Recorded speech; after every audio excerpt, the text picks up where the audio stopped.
கோமதி நாயகம் கிரியேஷன் நேயர்கள் அனைவருக்கும் என் அன்பான வணக்கங்கள். இப்போ நம்ம என்ன பேசிட்டு வரோம்? திருமணங்கள் சொர்க்கத்தில் நிச்சயிக்கப்படுகிறதாம். உண்மையில அப்படியா அப்படிங்கிற சந்தேகம் தான் இன்னைக்கு நமக்கு வந்தனால தான் இதை பேசிட்டு வர்றேன். இப்போ போன எபிசோட்ல சொல்லியிருந்தேன், அதாவது ஜாதியும் மதங்களும் பிரிந்த போதும் அவ்வளவுக்கா அந்த திருமணங்கள் இடியாப்ப சிக்கல் ஆகல அப்படின்னு. ஆனா சிலர் சந்தேகம் கேட்டிருந்தாங்க, ஏன் ஆகல அப்படின்னு. ஆமா, இந்த கால ஜெனரேஷனுக்கு நான் அதை விளக்கணும். ஏன் அப்படின்னா, நான் சொன்ன மாதிரி ஆங்கிலேயர் பள்ளிக்கூடம் வந்த பிறகு கூட பெண்களே அதிகம் படிக்க அனுப்பல. அது போல என்னோட ஆட்சி காலத்துல பாத்தீங்கன்னா 9 வயசுலயே கல்யாணம் பண்ணிட்டாங்க. பையனுக்கும் 13 14. அவங்க வேலைக்கு போகணும், சம்பாதிக்கணும், கூட்டு குடும்பம் தானே, அப்படிலாம் நினைக்கல. பொண்ணுக்கு 8 வயசு 9 வயசு வயசுக்கு கூட வந்திருக்க மாட்டாங்க. ஆனா திருமணத்தை முடிச்சிருவாங்க. அப்படி செய்யும் பொழுது எப்படி காதலும் அதனால பிரச்சனைகளும் ஜாதி பிரச்சனைகளும் வராதில்ல. சொந்தத்திலேயே தான் கொடுப்பாங்க. உதாரணத்துக்கு காரைக்குடியில சொல்லியிருந்தேன்னு நினைக்கிறேன், 300 குடும்பத்துக்குள்ளேயே தான் பேசி முடிப்பாங்க. இந்த சில வீட்டுல பிறந்ததுமே சொல்லிடுவாங்க, இந்த பாரு இந்த பொண்ணு அந்த பையனுக்கு அப்படின்னு. அது 7 8 வயசு ஆகும்போது பண்ணி வச்சிருவாங்க.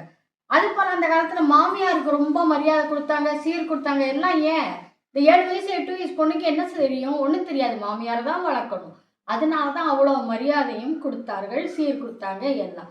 ஸோ இந்த 7 8 வயசுல நேற்று கூட ஒரு ஜோக்கு பார்த்தேங்க, குழந்தைய வச்சு போடுறாங்க பார்த்தீங்களா?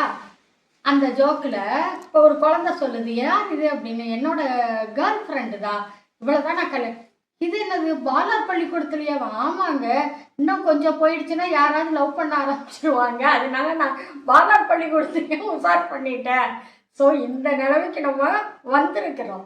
இது தமாஷ்தான்னாலும் யோசிக்க வேண்டிய விஷயம் இந்த தமாஷை. ஸோ அந்த காலத்தில் நான் நினைக்கிறேன் 8 வயசு 9 வயசுலையும் பண்ணிட்டனால யாருக்கும் லவ் பண்ணுறதுக்கே டைம் இல்லை, காதலிக்க டைம் இல்லை. பெண்கள் வீட்டுக்குள்ளேயே இருந்தனால வேற அடுத்த ஜாதிக்காரங்க யாரையும் பார்க்கறதுக்கும் வாய்ப்பு இல்லை. இதிகாசங்களையும் காவியங்கள்லையும் காதல் எழுதியிருக்காங்க. அது வேற விஷயம்.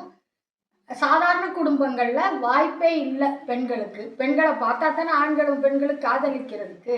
அதனாலதான் அப்படி சொன்னேன். அதனால பிரச்சனைகள் வரலை. காதலிக்கிறதும் ஓடி போறதும் பிரச்சனைகள் வரலை அப்படின்னு நான் நினைக்கிறேன். என்னோட தாழ்மையான ஒப்பீனியன். இப்போ எங்க அம்மா காலத்துக்கு வந்துட்டோம். அதாவது எங்கள் அம்மா காலத்துலையுமே பேசி வச்சுட்டாங்க. எங்கள் அப்பா ரயில்வேல 19 வயசில் வேலைக்கு போனாங்க. எங்கள் அம்மாவுக்கு 19 20 வயசில், எங்கள் அம்மாவுக்கு 14 வயசு இருக்கலாம், 6 வயசு சின்னவங்க, கல்யாணம் பண்ணி வச்சுட்டாங்க. அதுக்கப்புறம் ஊர் ஊராக டிரான்ஸ்ஃபர் ஆகி போனாங்க. அப்போ ஊர் ஊராக எல்லாருமே இந்த மாதிரி ரயில்வே வேலை, தபால் நிலைய வேலை அப்படின்னு ஒவ்வொரு டிபார்ட்மெண்ட் வந்துருச்சு. இப்போ கல்வித்துறை வந்தப்போ அதுங்களுக்கு டீச்சர், வாத்தியார் அப்படின்னு போக வேண்டியது. அந்த மாதிரி இது படித்தவங்க அப்போல்லாம் 8ஆம் கிளாஸ் படிச்சுட்டு டீச்சர் ட்ரைனிங் படித்தாலே டீச்சர் ஆக முடியும். அந்த மாதிரிலாம் ஒரு காலகட்டத்தில் எங்கள் அம்மா கூட 8ஆம் கிளாஸ் தான். ஆனால் வயசுக்கு வந்ததும் என்ன செய்வாங்க, நிறுத்திடுவாங்க. அடுத்த நாள்ல இருந்தே ஸ்கூலுக்கு போகக்கூடாது. எங்கள் அம்மா சொல்லுவாங்க, அவங்களுக்கே தெரியாதான், அப்புறம் தான் தெரியுமா, அதனால தான் எங்களை எல்லாம் படிக்க வச்சேன் அப்படின்னு சொல்லுவாங்க. ஸோ அப்பவும் பெண்கள் சேஃபாக இருந்தாங்க. அதனாலையும் காதல் வரலையோ என்னமோ தெரியல. ஆனால் ஊர் ஊராக போக ஆரம்பித்தாங்க. அப்போ என்னாச்சு, எல்லாருமே சொந்த ஊரில் அந்த வேலை கிடைக்கும் பொழுது ஊர் ஊராக டிரான்ஸ்ஃபர் போகும்போது போயிடுறாங்க. அப்படி பல வேலைகளுக்கு போயிட்டாங்க. இப்போ தான் கேள்வி, இத்தனை வேலைகள் இப்போ உண்மையில் தொழிலை வச்சு தானே ஜாதி வந்துச்சு. இப்போ ஐடியில் வேலை பார்க்குற எல்லாருமே ஒரே ஜாதி தான். என்ன கேட்டால் என்ன சொல்கிறீங்க? எதுக்கு நீ பழசையே பிடிச்சிட்டு இருக்க? பழைய தொழிலையே பிடிச்சிக்கிட்டு அதை ஜாதின்னு ஆக்கிக்கிட்டு பிடிச்சிட்டு இருக்க இல்லைங்களா? ரயில்வேல வேலை பார்க்குறோன்னா அவங்க எல்லாம் ஒரே ஜாதி, ரயில்வேல வேலை பார்க்குறவங்க அப்படித்தானே வைக்கணும். ஆனால் வைக்காம இன்னும் ஏன் பழசையே பிடிச்சி போராடிட்டு இருக்காங்க ஜாதி ஜாதி ஜாதின்னு? அதாங்க எனக்கு புரியலை. ஸோ அந்த காலகட்டங்களில் தான் திருமணங்கள் என்னாச்சு, கொஞ்சம் சிக்கலாச்சு. ஆனால் எங்கள் காலகட்டத்தில் கூட கல்யாண புரோக்கர் இருந்தாங்க. அதாவது அவங்க ஒரு 4 ஊருக்கு 5 ஊருக்கு தான் பார்த்து சொல்லுவாங்க. ஸோ கொஞ்சம் தெரிஞ்ச குடும்பமாக சொல்லுவாங்க. கல்யாண தரகர்கள் இன்னைக்கும் அவங்க என்ன செய்வாங்க, இன்னைக்குமே சில புரோக்கர்கள் இருக்காங்க. கல்யாணம் முடிச்சு அந்த கல்யாண முகூர்த்த முடிஞ்சு கல்யாணம் முடிஞ்ச பிறகுதான் வாங்கிப்பாங்க. அது வரைக்கும் பஸ்ஸுக்கோ இவங்க ட்ரெயினில் போய் ஒரு ஊருக்கு போனால் அந்த காசை தான் வாங்கிப்பாங்க எங்கள் அப்பாட்ட. அந்த மாதிரி தான் எல்லாருமே. அப்புறம் எங்கள் காலகட்டத்தில், அதான் எங்கள் காலகட்டத்துலேயும் அப்படி தான் தரகரை வச்சு தான் கல்யாண புரோக்கர்கள் தான் வந்தாங்க. அது ஒரு புது தொழிலாச்சு. கல்யாண தரகர்கள், புரோக்கர்கள் அப்படின்னு ஆச்சு.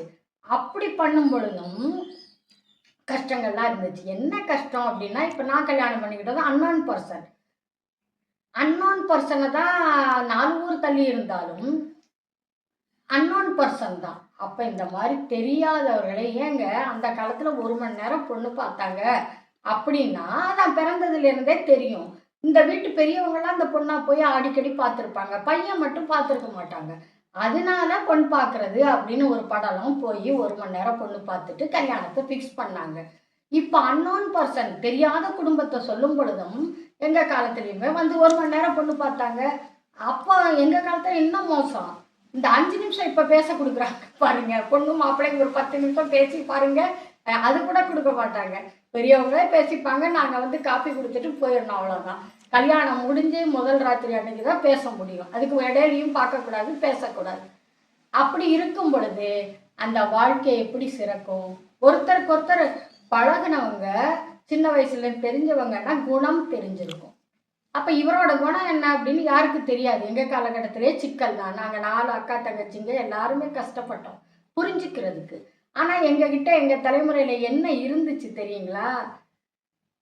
புரிஞ்சுக்கத்தான் செய்யணும் அப்படிங்கிற கட்டாயம் இருந்துச்சு. ஏன்னா டைவர்ஸுங்கிற வார்த்தையை யாரும் எடுக்க மாட்டாங்க, எடுக்கக்கூடாது. எங்க அம்மா போகும்போதே சொல்லுவாங்க. நான் கதை எழுதுவேன். சின்ன வயசுலயே என் கதை வந்து தினமணி கதிர், குங்குமம், கல்கி, கலைமகள் இந்த மாதிரி ஒரு 30 கதை எழுதினேன். ஆனா எங்க அம்மா என்ன சொன்னாங்க தெரியுமா? கல்யாணம் ஆகி போகும்போது நோட்டையும் பேனாவையும் பிடுங்கி வச்சுக்கிட்டாங்க.